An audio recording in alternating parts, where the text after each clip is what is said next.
Kalau di sini itu kita doanya boleh apa aja, Tat? Boleh apa aja, silahkan. Dan apa namanya? Doa kebaikan ya. Doa kebaikan ya.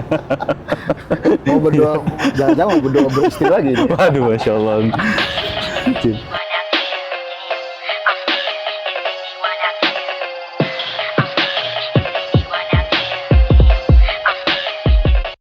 Assalamualaikum warahmatullahi wabarakatuh. Wah, alhamdulillah akhirnya sampai kita touch di Masjid Quba.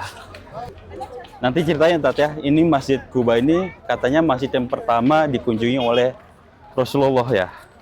Ya kan? Ya, Nah, nanti Ustadz tolong jelasin apa aja yang ada di sini, kenapa kita harus ke sini dan sejarah Masjid Quba ini seperti apa.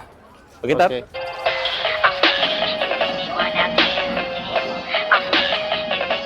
Bro, ini sebenarnya saya lagi mikirin tentang bagaimana suatu perkara besar, bagaimana suatu ide-ide besar yang pasti Sayyidina Rasulullah sudah memplanningkan bahwa akan ada sebuah tempat, sebuah masjid yang nantinya kelak di akhir zaman akan selalu dikunjungi oleh umat beliau. Dan tempat ini di sini, di Masjid Quba ini, penekanan daripada Sayyidina Rasulullah menjanjikan bahwa pahalanya sama seperti melaksanakan umroh. Dalam artian seseorang yang akan mendapatkan pahala umroh cukup untuk melaksanakan sholat sunnah 2 rakaat di Masjid Quba ini. Bahkan ada sebuah hadis dari Amir bin Sa'ad dan saudaranya Aisyah binti Sa'ad mengatakan bahwa saya lebih senang melaksanakan sholat 2 rakaat di sini daripada melaksanakan sholat 2 rakaat di Baitul Maqdis. Kita ke dalam bro, lihat.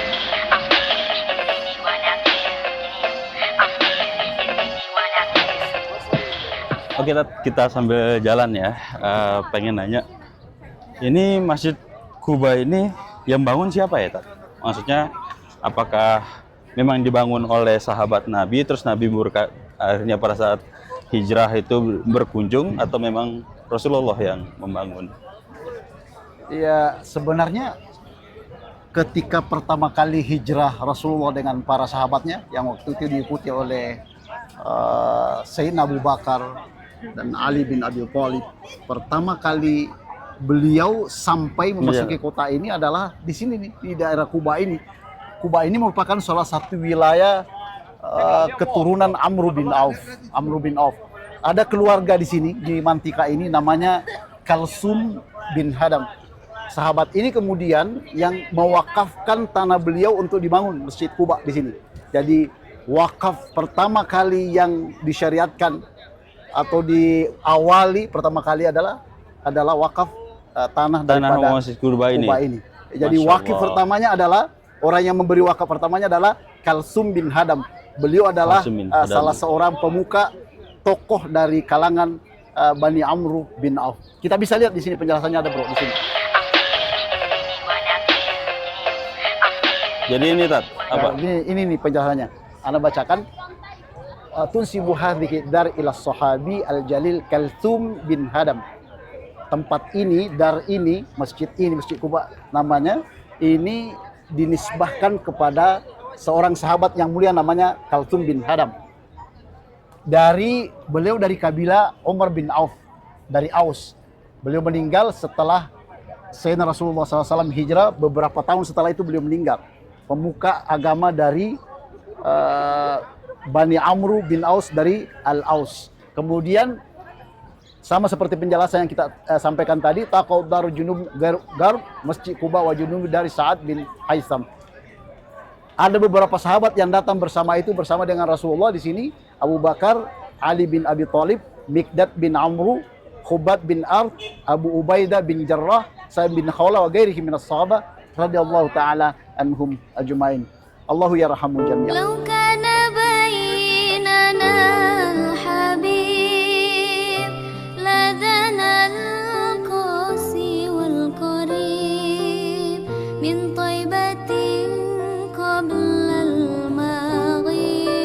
طالبا قرب الحبيب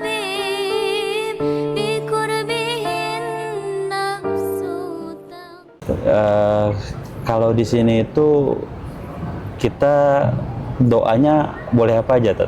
Boleh apa aja, silahkan berdoa. Dan apa namanya? Doa kebaikan ya. Doa kebaikan ya. Mau berdoa, jangan-jangan mau berdoa beristri lagi. Waduh, masya Allah. Apa namanya? Jadi yang disunahkan untuk dilakukan di sini apa aja, Tat? Ya, sebenarnya hadisnya kan udah jelas ya, yang disampaikan tadi di awal video bahwa laksanakan sholat sunnah 2 rakaat di sini. Cuma 2? Tidak dibatasi. Oke. Tidak dibatasi. Karena tadi saya 6 rakaat. Alhamdulillah. Boleh lah ya? Semakin banyak semakin bagus. Berarti Alhamdulillah. Banyak permintaannya. 6 rakaat berarti 6 rakaat berarti 3 umrah berarti kan? Iya, masya Allah. Alhamdulillah, alhamdulillah. Karena umrah itu dari Indonesia lumayan mahal. Mahalnya ya, masya Allah. Dan alhamdulillah dapat rezeki. Iya. Dipanggil itu kan apa namanya, nggak semua orang. Betul, panggilan Allah ya. Alhamdulillah. Sama satu lagi, Tat, saya terfikirkan ketika kita melihat live di Mekah, orang live di Mekah, ataupun sekarang nih kawan-kawan mungkin melihat rekaman kita nanti ini di YouTube Aidit TV, langsung di Masjid Kuba, langsung di Mekah, langsung di Madinah. Lalu mereka melihat itu kan secara langsung tanpa jeda waktu lah gitu, yang live khususnya ya. Apakah ketika mereka melihat Ka'bah, melihat Masjid Kuba secara langsung pada saat bersamaan itu, terus mereka berdoa, apakah doanya itu sama dengan orang yang datang langsung seperti itu? Sebenarnya tidak ada dalil ya, baik dari Al-Quran dan hadis yang mengatakan bahwa Allah tidak mengabulkan doa seorang hambanya. Bahkan Allah sangat senang ketika seorang hamba berdoa kepadanya, karena doa itu adalah mukhul ibadah, otak, main otak daripada ibadah itu sebenarnya. Itu doa ya. Artinya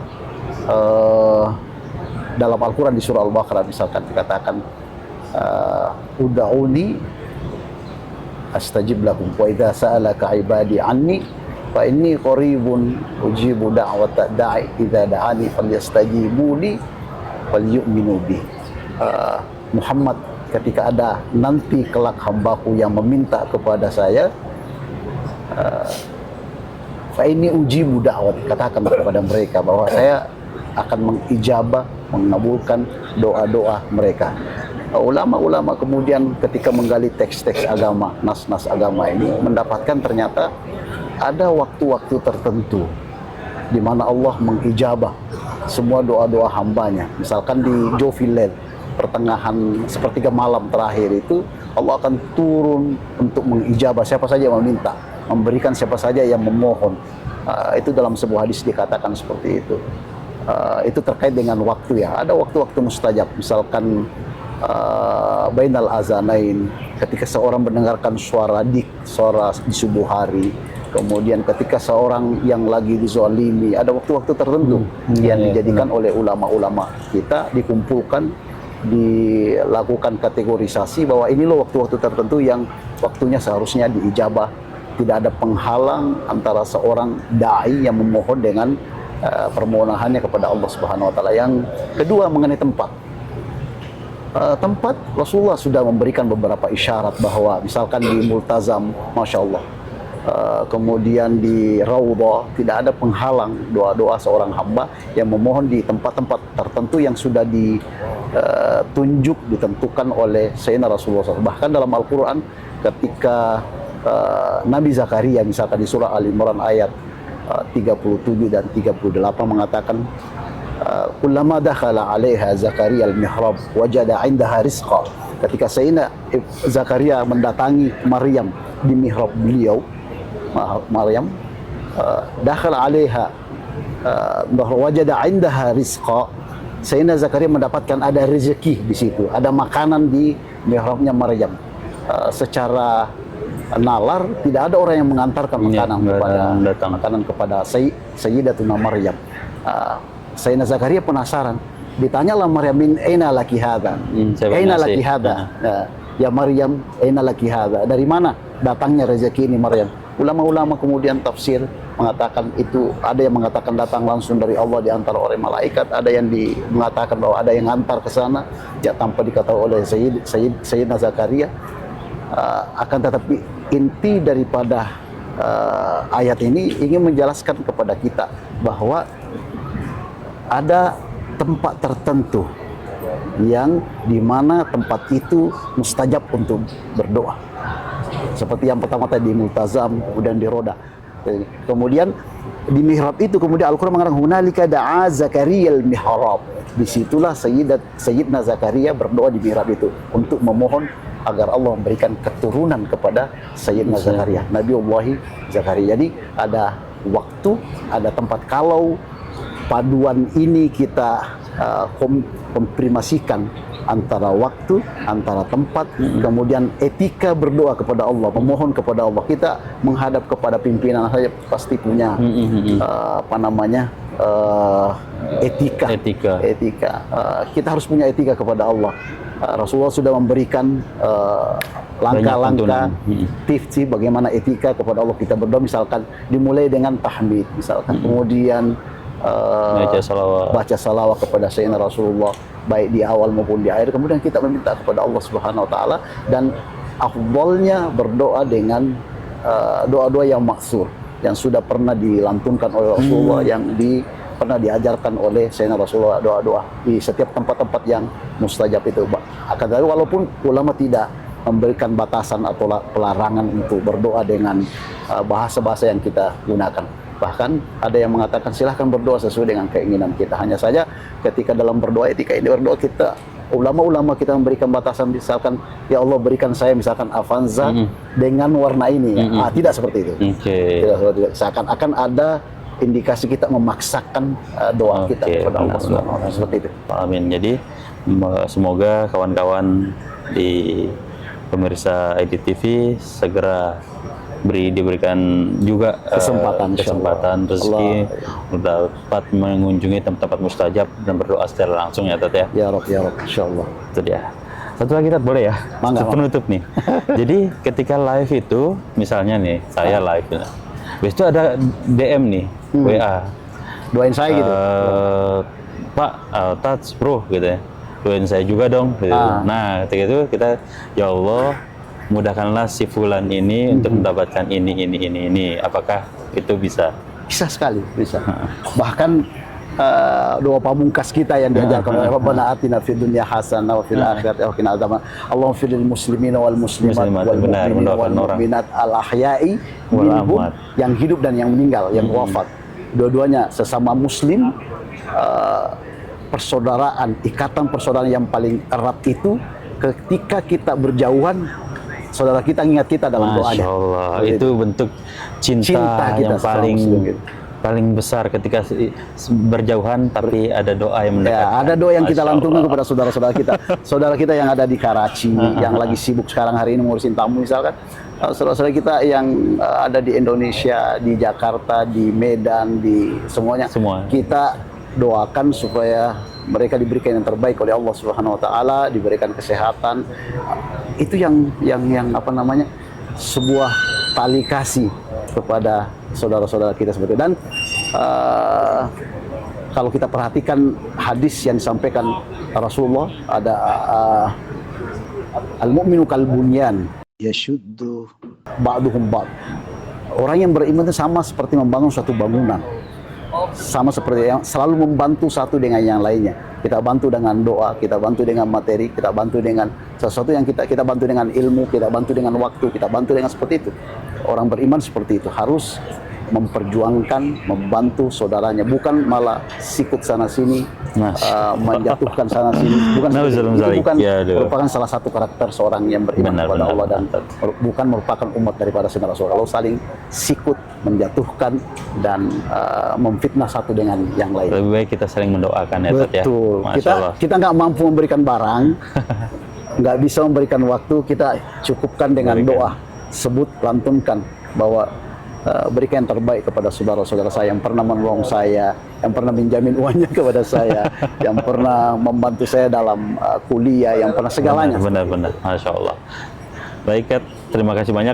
Insya Allah keberkahan buat kita semua, keberkahan di Masjid Kuba ini Ya, Rob. buat kita semua. Ya, Rob. Demikian habis ini kita akan mengunjungi Masjid Kiblatain. Masjid Kiblatain. Kiblatain. Insya Allah kita ketemu di sana nanti ya. Syukran. Assalamualaikum. Assalamualaikum. Waalaikumsalam.